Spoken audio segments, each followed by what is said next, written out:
আজকে আমরা আরটিআরের পিছন চাকার ব্রেক মারার পরে যে সাউন্ডটা হয় সে বিষয়ে দেখাবো কিসের জন্য সাউন্ড হয়, কী কারণে সাউন্ড হয়। প্রথমে পিছনের চাকাটা নামাচ্ছে, খুলে দেখা যাক ব্রেক শোর কন্ডিশন কেমন এবং ক্যামের কন্ডিশন কেমন। ওই ব্রেক শোটা একদম হার্ড হয়ে গেছে, দেখা যাচ্ছে পুরো হার্ড হয়ে গেছে। এটা রিমোটটা খুলে প্রথমে এটা খুলে দেখতে হবে। ব্রেক শোটা একদম খারাপ হয়ে গেছে, এটা চেঞ্জ করবো আমরা। ব্রেক শুই নেই, এখানে ক্যামটা পুরো জাম, এটাকে মোবাইল দিয়ে ফ্রি করতে হবে। অনেক সময় এটা ফ্রি না থাকলে ব্রেক মারার পরে ব্রেকটা দেবে থেকে যায়, এই জন্য গাড়ি পুরো ভারী হয়ে যায়। সেক্ষেত্রে দুবার ব্রেক প্যাডেল ডাবল রাইড করে অনেক সময় ছেড়ে দেয়। এই যে এখন একদম ফ্রি হয়ে গেছে। এখন এখানে আমরা আরটিআরের জেনুইন একটা ব্রেক শো, টিভিএস আরটিআরের জেনুইন ব্রেক শো এখানে আমরা সেটিং করব। এটা ক্লিন করে নিচ্ছে, কাপড় দিয়ে পরিষ্কার করে নিচ্ছে, তারপরে ব্রেক শোটা সেটিং করব।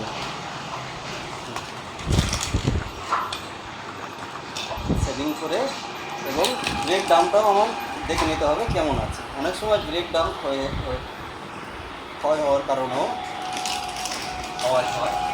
এখানে আমাদের এইভাবে চলো, কারণ ব্রেক ডামটা দেখা একটু ব্রেক ডামটার কন্ডিশন। হ্যাঁ, এখানে ব্রেক ডামটা ভালোই আছে, ভালো আছে। তাকে ঘষে দিলে হয়ে গেল, একটু ঘষে দাও।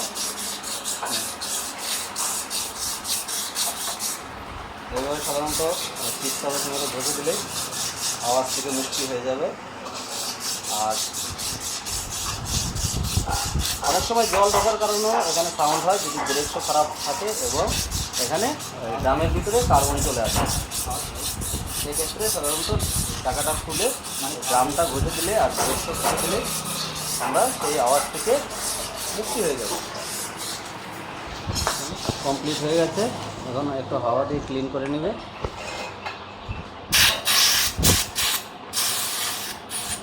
চলো এখন দেখা যাক, এটা ক্লিন হয়ে যাবে।